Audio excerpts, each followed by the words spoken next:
ஆக்கூரில் சீதளாதேவி மாரியம்மன் ஆலயத்தில் ஆடிப்புற வளையல் திருவிழாவை முன்னிட்டு ஸ்ரீ சீதளாதேவி மாரியம்மனுக்கு பல்லாயிரக்கணக்கான வளையல் அலங்காரம் செய்யப்பட்டு வீதியுலா நடைபெற்றது. இதில் ஏராளமான பக்தர்கள் கலந்து கொண்டு சுவாமி தரிசனம் செய்தனர். மயிலாடுதுறை மாவட்டம் தரங்கம்பாடி தாலுகா ஆக்கூரில் பழமை வாய்ந்த ஸ்ரீ சீதளாதேவி மாரியம்மன் ஆலயம் உள்ளது.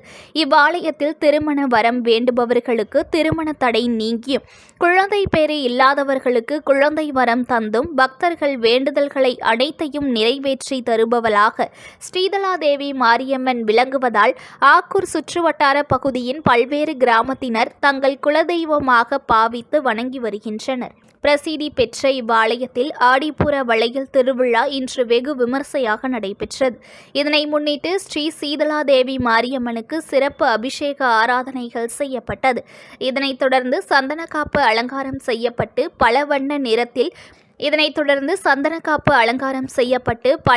நிறத்தில் மூலவருக்கும் உற்சவருக்கும் பல்லாயிரக்கணக்கான வளையல்கள் அணிவித்து ஸ்ரீ சீதளாதேவி மாரியம்மன் வளையல் அலங்காரத்தில் பக்தர்களுக்கு காட்சி தந்தார். தொடர்ந்து ஸ்ரீ சீதளாதேவி மாரியம்மன் வளையல் அலங்காரத்தில் வீதியுலா காட்சி நடைபெற்றது. இதில் திரளான பக்தர்கள் கலந்து கொண்டு சுவாமி தரிசனம் செய்து வழிபட்டனர். நியூஸ்1 தமிழை லைக் பண்ணுங்க, கமெண்ட் பண்ணுங்க, ஷேர் பண்ணுங்க, மறக்காம சப்ஸ்கிரைப் பண்ணுங்க.